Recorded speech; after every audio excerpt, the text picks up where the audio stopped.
Ladies and gentlemen, let me tell you something that might just change the way you look at your life. Your gift will make room for you. I'm not talking about your job. I'm not talking about your degree, your resume, or what your cousin told you to do with your life. I'm talking about your gift, that thing deep inside you that comes easy to you, but hard to everybody else. See, every one of us was born with something special, something God tucked inside of you before you ever took your first breath. It's not a coincidence. It's not random. Your gift is your assignment. It's your calling. And when you stop ignoring it, that's when your life starts to open up. Now, I know what you're thinking. Oh, but I got bills to pay. I got responsibilities. I can't chase no dream right now. Let me be clear. I'm not telling you to quit your job today. I'm not saying pack up and move to Hollywood. I'm saying you better start giving your gift some attention. Water it. Nurture it. Give it 15 minutes a day if that's all you've got. Because the moment you start honoring your gift, the world starts moving out of your way. Listen, your gift ain't just for you. It's for the people you're meant to bless with it. You ever wonder why life feels stuck sometimes? Why you're working hard but not going anywhere? That's what happens when you try to live your whole life outside your gift. You were never designed to live off your grind. You were designed to live off your gift. Now let me warn you. Everybody's not going to understand your gift. Some folks going to laugh. Some going to say, that ain't realistic. But don't expect vision from God. Gave you that vision, not them. And trust me, he don't give out gifts for decoration. He gives them for purpose. So stop burying your talent under fear and doubt. Stop comparing your journey to someone else's highlight reel. Start working that gift. Speak it. Practice it, protect it, because when you walk in your gift, you don't have to chase opportunities. They will find you. That's not just motivation. That's a promise. Your gift will make room for you. It will bring you before great people. It will open doors no resume ever could, but you've got to use it. So what are you waiting for? Dig it up, dust it off, and let the world feel what God put in you. Thank you. Most people go through life assuming their job defines who they are. You ask somebody who they are, and they respond with their profession. I'm a teacher, I'm an engineer, I'm a mechanic. But that's not who you are. That's what you do to earn a living. Your job pays your bills, but it's your gift that was designed to change your life. The problem is that we've been trained to value our degrees more than our destiny, to chase careers more than we chase calling, and to believe that working hard at something we don't love is just a part of being a grown-up. That's the trap most people fall into. We work jobs, we collect paychecks, we climb ladders, and we forget that what truly sets us apart, what gives us purpose and power, is the gift we carry within us. Your gift is that one thing you do with ease. It's the thing people notice about you even when you try to downplay it. Maybe you're the person everyone comes to for advice. Maybe you can make people laugh no matter what mood they're in. Maybe you have a way with words or with numbers or with your hands. Maybe you can draw, write, sing, cook, organize, or lead without even trying. And you know you're in your gift when you do it and lose track of time. You do it and you feel more alive. It feels natural. It feels right. You don't have to force it. It just flows. But here's what happens. Society doesn't reward natural gifts right away. It rewards credentials. It rewards conformity.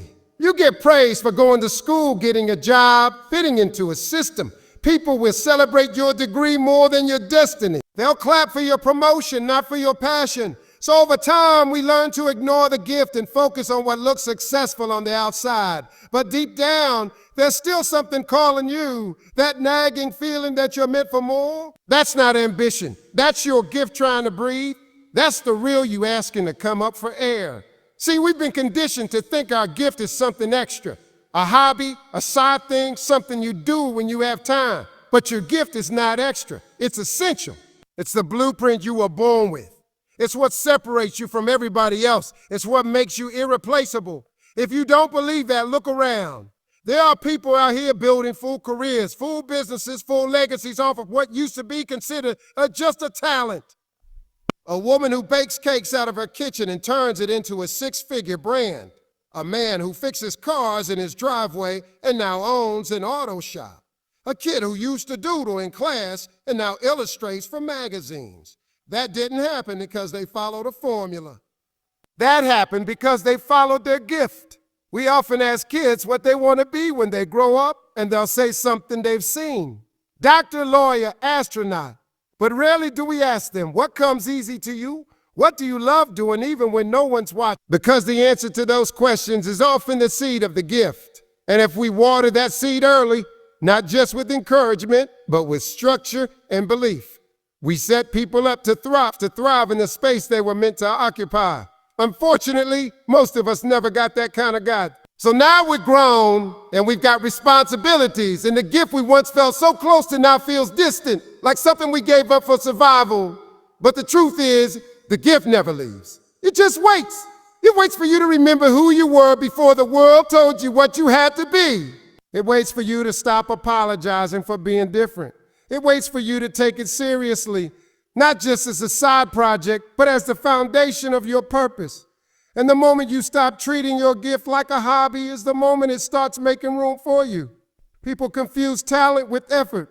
They think because something comes easy to them, it must not be valuable. But that's exactly what makes it valuable. What's easy to you is a burden to someone else. That's how you know it's your lane. If it's natural for you to lead, speak, build, plan, teach, create, that's not random. That's a divine deposit. That's your access point. And you don't need a license to start walking in it. You don't need permission.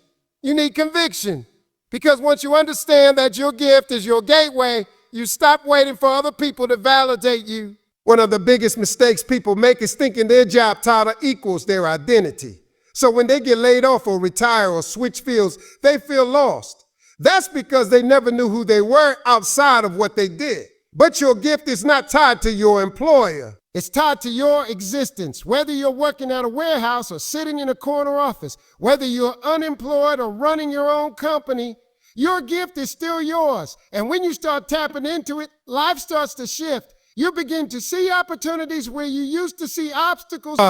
You start feeling joy in the work you used to dread. You find yourself solving problems not because you have to, but because you can. People often look for success by copying others. They follow trends, mimic influencers, imitate strategies. But success doesn't come from duplication. It comes from authenticity. When you operate in your gift, you automatically stand out.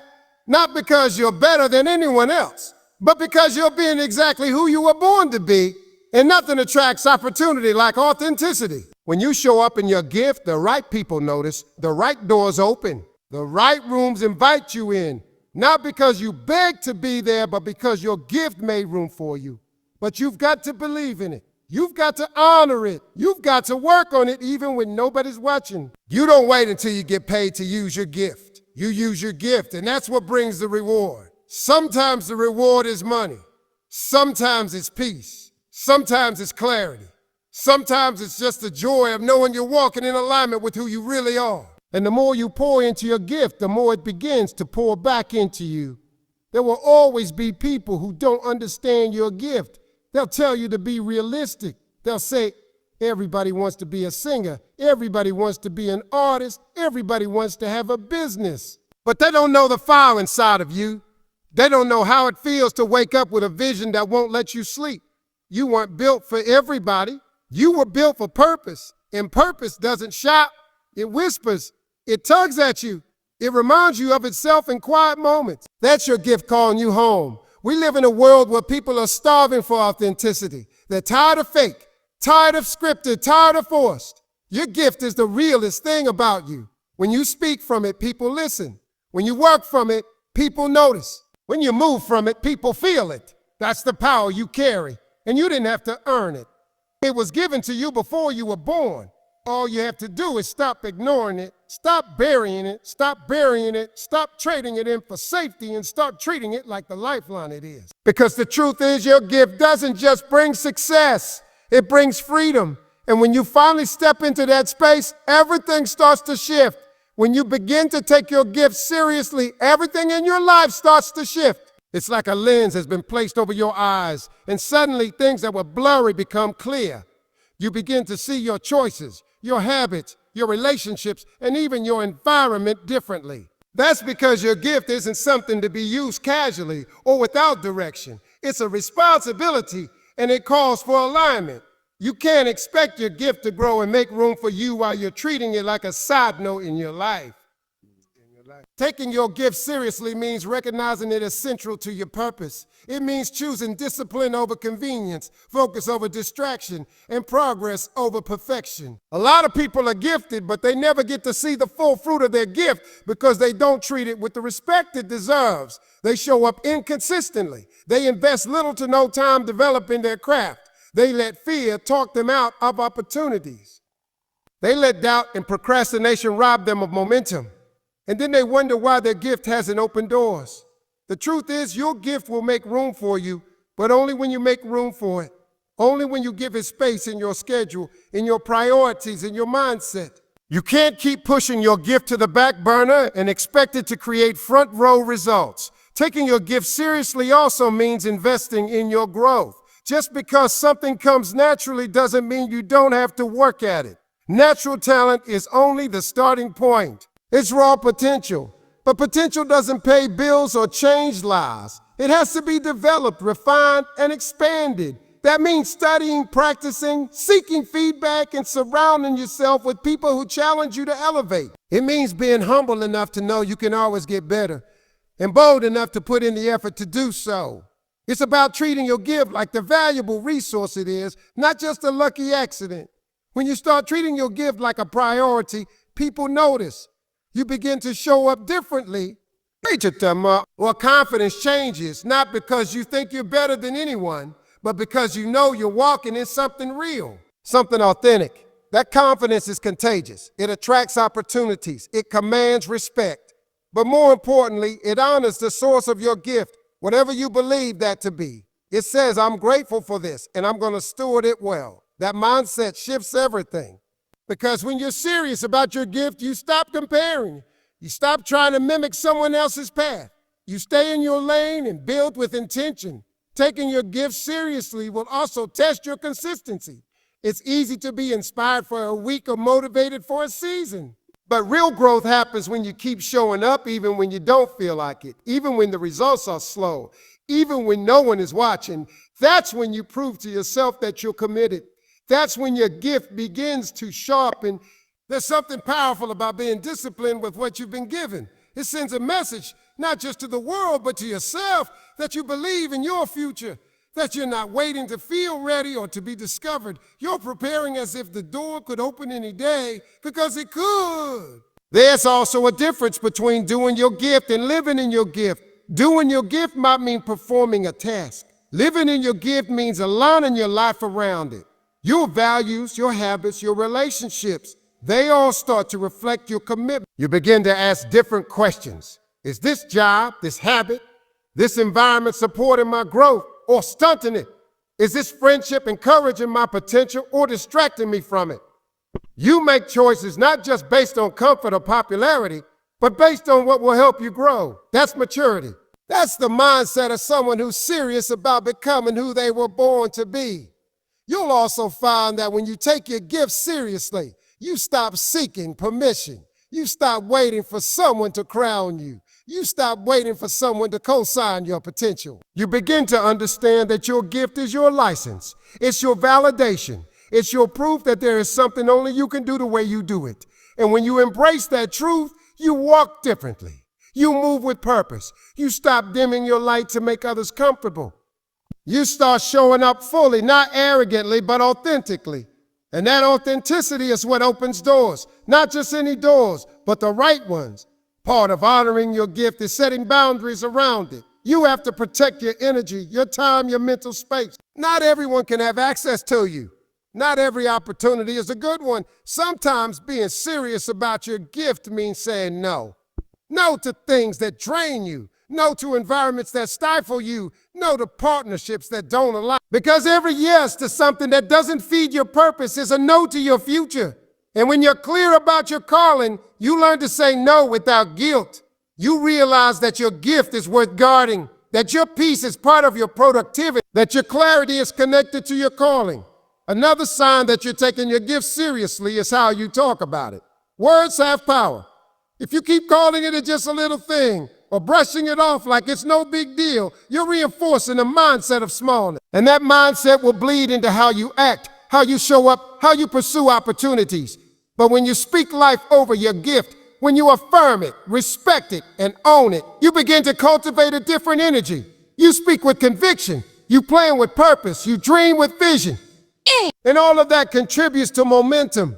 Your words create a framework for your future. And when you speak with intentionality, your future starts to shift. Taking your gift seriously also involves a level of sacrifice. You'll have to give up some things: comfort, distraction, approval. You'll have to let go of certain mindsets: fear of failure, fear of success, fear of judgment. You'll have to push through moments where quitting feels easier than continuing. But every sacrifice you make is an investment in your calling. Every moment of discipline builds your capacity. Every time you choose to show up when you don't feel like it, you're building something that lasts. And that's what separates the gifted from the great. It's not just talent, it's tenacity. You will be misunderstood. Not everyone will get it. Some people will think you're doing too much. Some will criticize, downplay, or mock what you're building. That's part of the journey.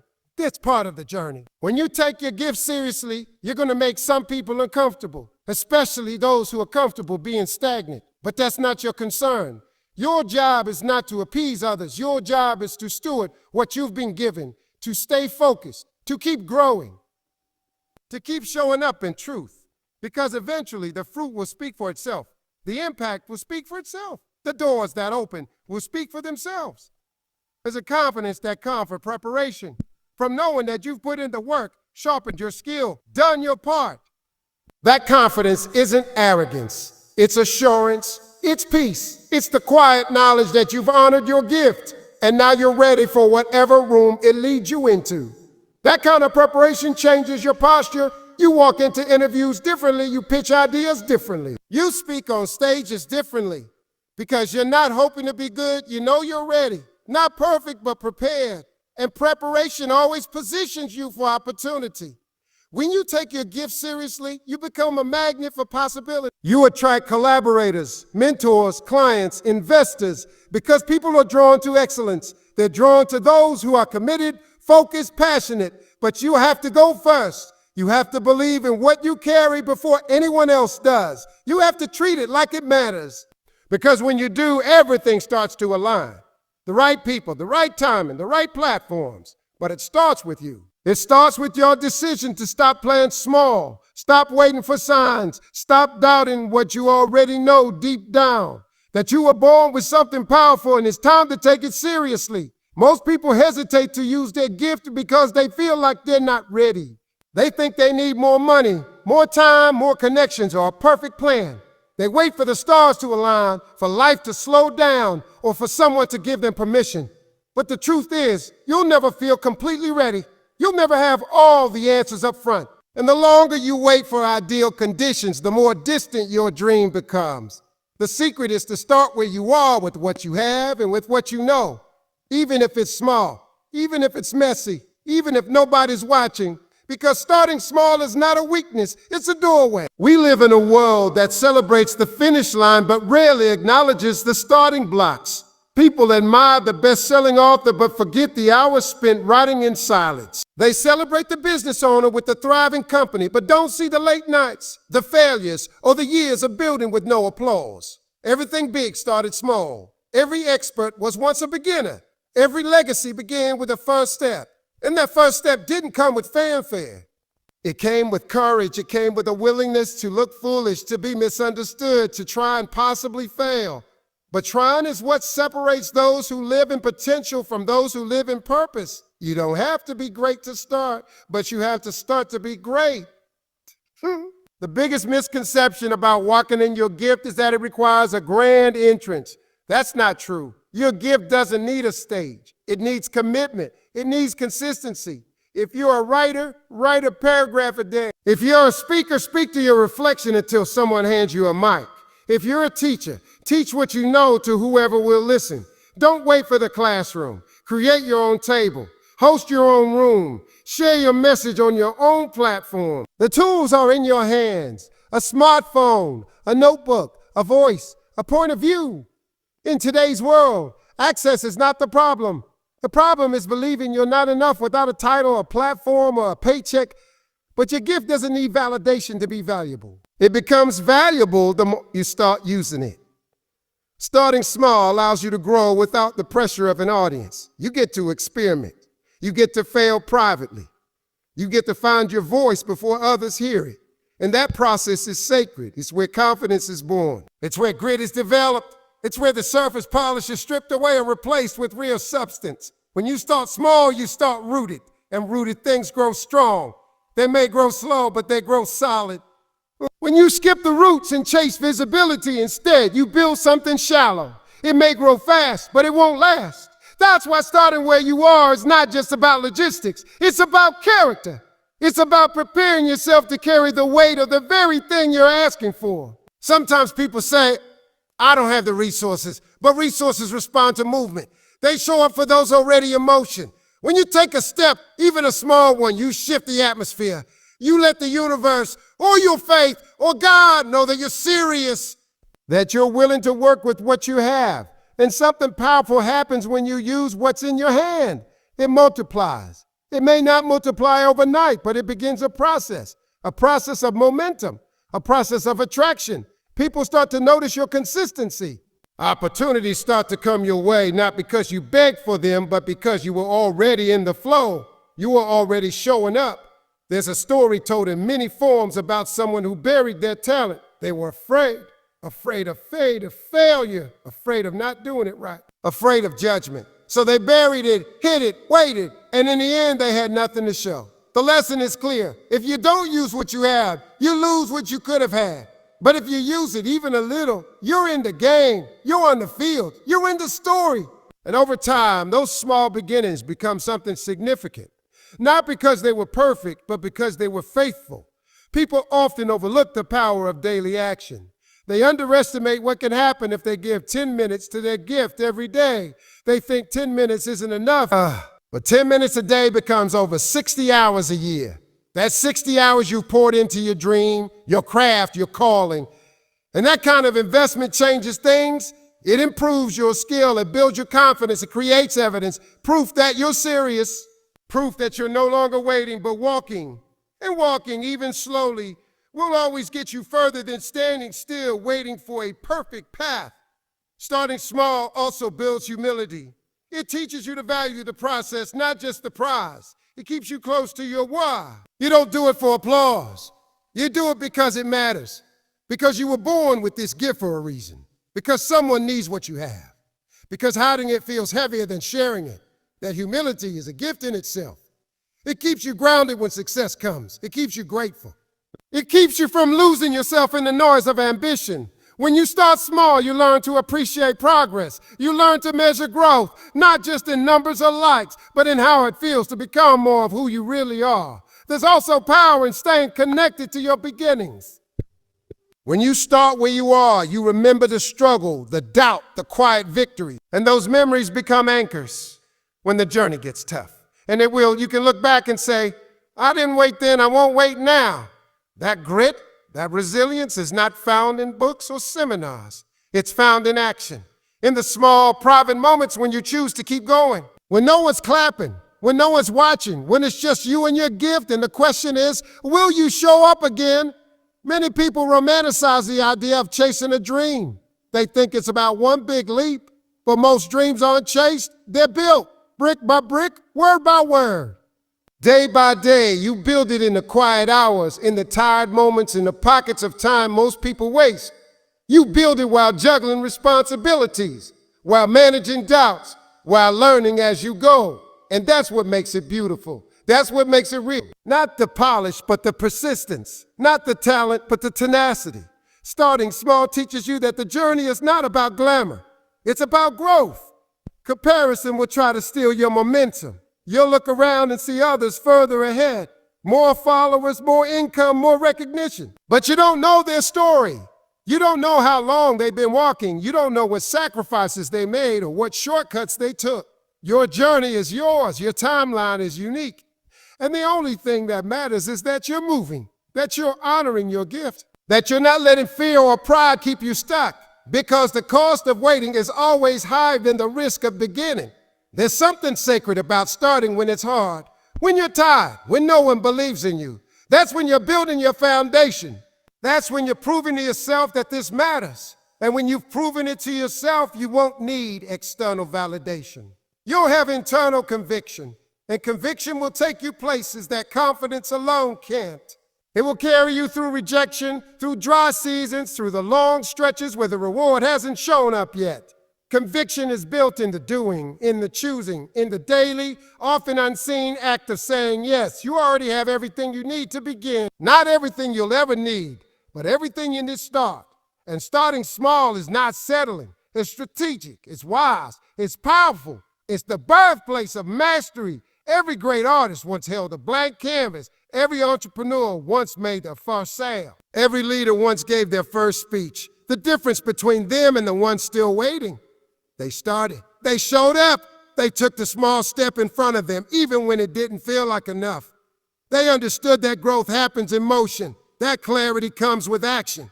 That momentum begins with movement. And that the only way to live the life you were born for is to begin right where you are. One of the most powerful truths about your gift is that it has a magnetic quality. It pulls the right people, the right opportunities, and the right experiences toward you when you begin to walk in it consistently. Your gift is not neutral. It has energy. It speaks a language louder than words, and when you embrace it, cultivate it, and show up with it, doors begin to open, sometimes without you even knocking. That's not magic. It's momentum. It's the natural response to someone aligning with what they were built to do. When you use your gift, you step into alignment, and alignment is attractive. It draws in possibility. You don't have to chase everything when you're operating in your gift. You don't have to run after every opportunity or try to force your way into spaces where you feel like you don't belong. Because when you're truly moving in your purpose, the right rooms start to notice. People begin to talk about you when you're not in the room, in a good way. They recommend you, refer you, invite you, not because you begged for it, but because your gift spoke louder than any resume could. Your consistency and authenticity begin to build a reputation, and reputation built on real substance walks further than any shortcut ever could. This is why it's so important not to dilute or disguise your gift to fit in. The world is already full of people pretending to be something they're not, trying to fit into molds that weren't made for them. But your gift is designed to make you stand out, not blend in. When you're authentic, people take notice. Your uniqueness becomes your advantage. Your story, your struggles, your background, they're all part of the flavor your gift brings to the world. You don't need to compete when you're in your lane. You don't need to copy anyone when you understand what you bring to the table. Your difference is your leverage, and when you stop hiding it, people start to see it. Opportunities begin to find you because people are always looking for excellence. And excellence isn't about perfection. It's about showing up fully. It's about doing what you do with heart, with depth, and with consistency. Excellence doesn't come from having everything figured out. It comes from giving everything you've got wherever you are. That energy is contagious. It creates buzz. It creates trust. When you show up with excellence in your gift, people remember. They may not say anything right away, but they're watching. They're observing how you carry yourself, how you handle challenges, how you treat people. And when the time is right, they reach out. Because excellence is rare, and rare gets recognized. Sometimes the opportunities that come to you through your gift won't look like what you expected. They might be smaller than you imagined or come from directions you didn't plan for. But don't overlook, hidden inside those opportunities are lessons, connections, and doors to greater things. That small speaking engagement could lead to a major one.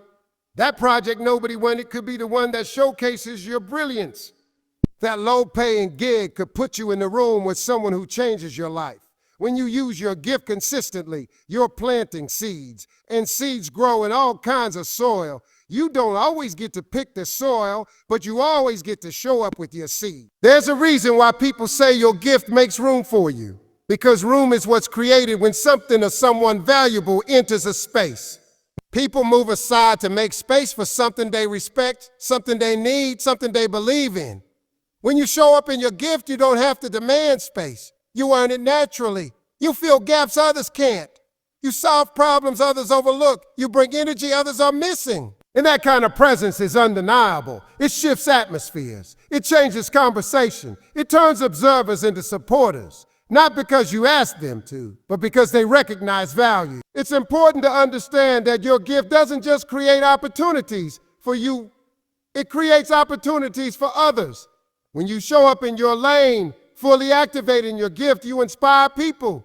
You open up new ways of thinking. You give people permission to do the same. You become proof that it's possible, that someone from your background, your circumstances, your limitation can still show up powerfully. You become a mirror, reflecting back to others what they could be if they chose to stop playing small.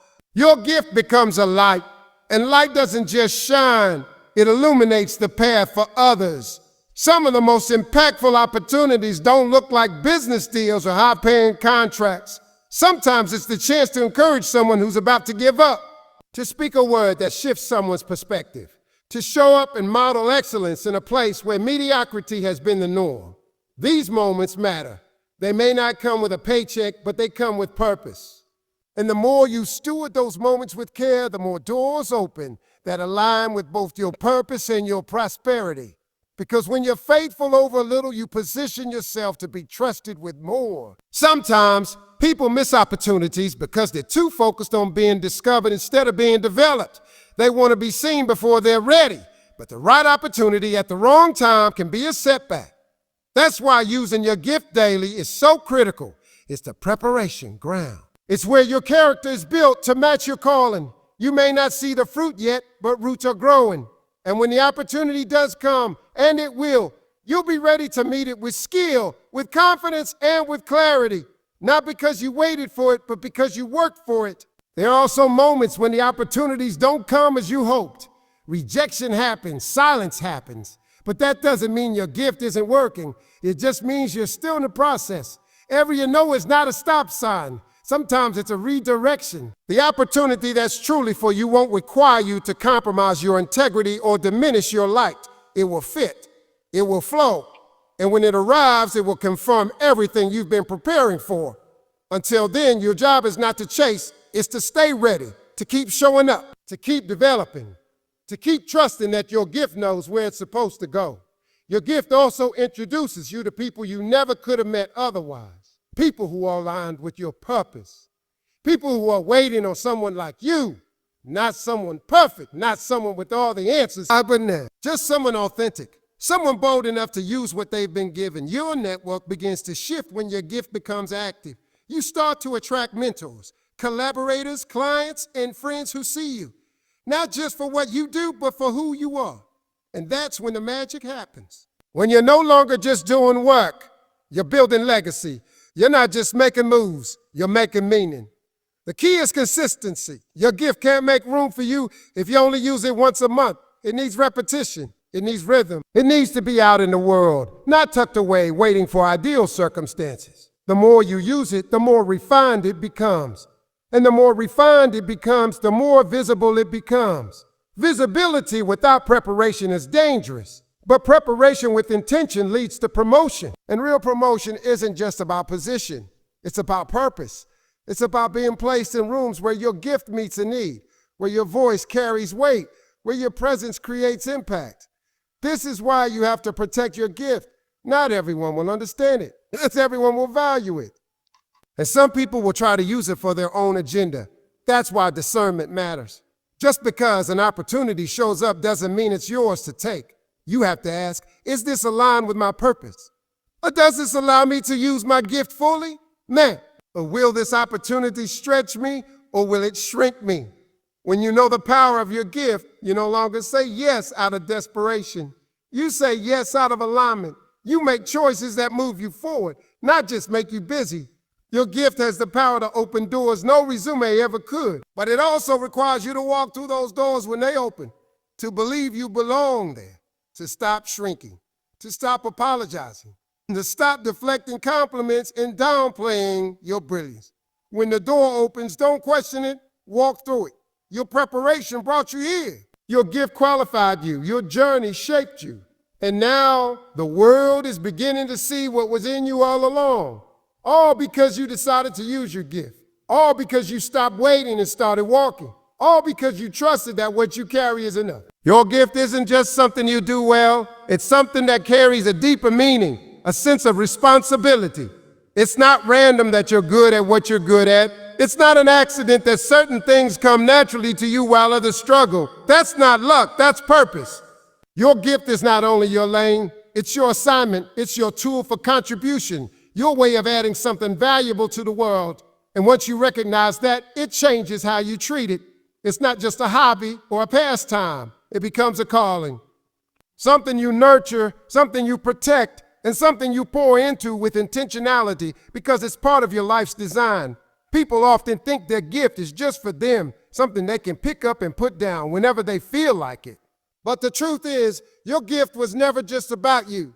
It was given to you to be given through you. That's the part many people miss. Your gift isn't yours to hoard, it's yours to serve. Someone needs what you have. Someone is waiting on your story, your insight, your solution, your voice. And the longer you sit on your gift, the longer they stay stuck. So using your gift isn't just a matter of fulfillment. It's a matter of impact. It's about stepping into your role in the greater picture. Because when you operate in your gift, you shift atmospheres, you solve problems. You unlock breakthroughs, not just for yourself, but for others. Purpose is always tied to people. That's how you know it's purpose and not just passion. Passion feels good, but purpose does good. Passion can change your day, but purpose changes lives. Your gift has the power to do both, but it really steps into its fullness when it becomes a channel to lift others. That's why it's not about how flashy your gift is or how much applause it gets. It's about the difference it makes. It's about the fingerprints you leave on the lives of those who come into contact with it. That could be one person or 1,000. It doesn't matter the size of the crowd. It matters that you showed up. When you serve through your gift, you also become more fulfilled because service and satisfaction go hand in hand. We're wired to contribute. We're built to matter. There's a deep sense of joy that comes not from getting, but from giving, from knowing that something you said, something you did, something you created made a difference for someone else. And it's not always big and dramatic. Sometimes it's the small moments, the encouragement you offer a friend, the wisdom you drop in conversation, the beauty you bring to a space that carry the most weight. Your gift gives you the power to influence in ways you may never fully see. There's also healing in service. Sometimes the very thing you went through, the pain you experienced, the lessons you learned, the obstacles you overcame, becomes the foundation of your gift. You don't just give from your strength, you give from your scars. And in doing so, you let others know they're not alone. You become proof that pain can produce purpose, that something beautiful can rise from something broken. Your gift becomes a testimony, a light, a beacon. It lets others know that surviving wasn't in vain. It was preparation for the role you now play in helping others rise too. You have to understand that the world doesn't just need more talent. It needs more heart, more people willing to use what they have to serve others. There's a difference between showing off and showing up. One demands attention. The other creates connection. Your gift has the power to connect you to others on a soul level. It transcends surface interactions and speaks to something deeper. When you use your gift with sincerity, with humility, and with a desire to add value, people feel that. They don't just hear you, they experience you. And that kind of presence is unforgettable. It stays with people long after the moment has passed. Serving through your gift also brings clarity. The more you give, the more you discover about yourself. You find out what lights you up, what drains you, what you're naturally wired to do. You see patterns. You learn what kind of people you're drawn to help, what kind of problems you're equipped to solve. That clarity is gold. It helps you focus your energy, refine your direction, and make decisions aligned with your values. It helps you say yes to what matters and no to distractions. And the more clarity you have, the more effective your gift becomes. Because now you're not just doing something, you're doing it on purpose. That's it. Sometimes people hold back from serving because they feel unqualified. They think, who am I to help anyone? But the truth is you're more qualified than you think. Not because you have all the answers, but because you have real experiences, lived wisdom, lessons learned in the trenches. And sometimes that's more powerful than a title or degree. People don't always need an expert. They need someone real, someone who's been there, someone who gets it. When you share from that place, you connect in ways that theory never could. You become relatable. And in that relatability, people find hope. You also don't need a platform to serve. Your gift isn't limited to stages or spotlights. Sometimes your greatest impact will happen in private unseen moments with your family, your co-workers, your community. Wherever you are, you have the power to bring value, to show up with excellence, to create experiences that uplift, inform, or inspire. Service isn't about where you are, it's about how you show up. You could be behind a counter, at a desk, in a living room, or on a Zoom call. If you show up in your gift with the intention to add value, that space becomes a stage, and your presence becomes a performance of purpose. You may not always get recognition for the way you serve. You may not get applause or awards, but don't let that discourage you. Because real impact isn't always loud. Sometimes it's quiet. Sometimes it's slow, but it's always significant. Every seed you plant through service has the potential to grow into something meaningful. And sometimes the harvest comes in ways you didn't expect. A door opens, a relationship deepens, a new idea emerges. The return on your service may not be immediate, but it's always real. Because when you serve through your gift, you're depositing value into the world. And value never goes unnoticed, even if it goes unspoken. You must also protect your heart while serving. Just because you're using your gift doesn't mean everyone will appreciate it. Some people may misunderstand you, take advantage, or try to minimize what you offer. That's why boundaries matter. Knowing when to say yes and when to say no. Knowing how to replenish yourself so you don't burn out. Serving through your gift doesn't mean sacrificing your well-being. It means offering what you have from a place of fullness, not emptiness. And that fullness comes from taking care of yourself, honoring your needs, and staying connected to your source, whatever that is for you. Sometimes serving others through your gift will stretch you. It will pull you out of your comfort zone. It will challenge your pride, your patience, your perspective. But that's part of the process. Growth isn't just about sharpening your skill. It's about expanding your capacity. And service is the furnace where capacity is built. When you keep showing up for others, even when it's inconvenient, even when it's hard, you become stronger. You become more grounded. You become more generous. And those qualities don't just make you better, they make your gift more powerful. There's a ripple effect to your service. You may never see the full extent of your impact, but it's there. One word can shift a mindset. One act of kindness can spark a chain reaction. One decision to show up can inspire someone else to do the same. You're part of a much bigger picture, bigger story. And your gift is a chapter that someone else needs to read. You don't need to have it all together. You just need to be willing to serve, willing to give, willing to trust that what you carry is enough, not just to succeed, but to make a difference. Rejection is not the end of the road. It's often just a detour, a redirection, a moment that feels like a no, but is actually a setup for a better yes. When you're walking in your gift, rejection doesn't mean you're not good enough. It doesn't mean you're not talented, not valuable, or not worthy of the opportunity. Sometimes it simply means that particular room wasn't the right fit for your gift. And if you force yourself into the wrong room, you might shrink, compromise, or twist your gift into something it's not. But when you trust the process, you begin to understand that not every closed door is a loss. Some are protection. Your gift doesn't need everyone to accept it. It only needs to reach the people who are assigned to it. The ones who are hungry for what you bring, the ones who recognize your authenticity, the ones who have the capacity to receive what you're offering. It's easy to take rejection personally when your gift feels so deeply connected to your identity. But separating your worth from the opinions of others is one of the greatest acts of self-preservation.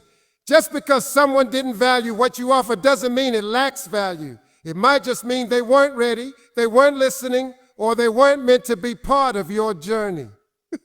Rejection often has nothing to do with your gift and everything to do with timing. Sometimes the environment hasn't been prepared for your arrival. Sometimes the people in the room haven't grown enough to understand the depth of what you carry. Sometimes you're too early. And sometimes you're being prepared for a space that requires a version of you that hasn't been fully formed yet. So rejection becomes part of your shaping. It refines your character. It strengthens your resolve. It teaches you resilience in a way that success never could. Every no builds something inside you that makes you stronger for the yes. When you walk in your gift and still face rejection, it can be confusing, especially when you've done the work, stayed consistent, remained faithful. But understand this, Favor isn't always immediate. So, just because the room didn't open today doesn't mean it won't open tomorrow. And just because it hasn't opened yet doesn't mean you're doing something wrong. Sometimes the rejection is a test, not of your gift, but of your endurance. Will you keep showing up even when no one claps? Will you keep building even when no one sees? Will you keep giving even when no one reciprocates? That's where greatness is forged. In the silence, in the waiting, in the space between the seed and the harvest. Rejection also forces you to go inward, to reevaluate, to recalibrate, to grow in ways you might not have if everything had gone smoothly. It makes you ask the hard questions. Am I still aligned with my purpose? Am I relying on the applause or on the conviction that this is what I'm called to do? Am I willing to be faithful with little before I'm trusted with more? These moments of reflection are critical because they remind you that your gift is not just about performance, it's about purpose. And purpose doesn't always feel good, but it always leads somewhere meaningful. There's a certain grit that comes from being rejected and still showing up, from being overlooked and still choosing to give your best. That grit becomes part of your story. It makes your success more impactful. It gives weight to your words, depth to your presence. People can feel it when you've been through something, when you fought for your space, when you didn't have it handed to you. That experience breeds authenticity, and authenticity is magnetic. You're no longer performing. You're expressing. You're no longer proving. You're contributing.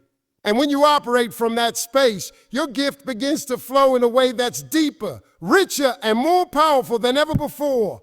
You have to know that everyone who made history faced rejection. Every innovator, every artist, every trailblazer, they all heard no. They all were told they didn't fit, weren't good enough, wouldn't make it. But they kept going.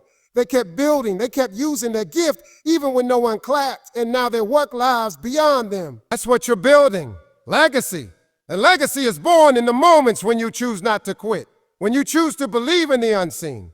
When you choose to trust the worth of your gift even when others don't. So if you're walking through rejection right now, don't let it define you.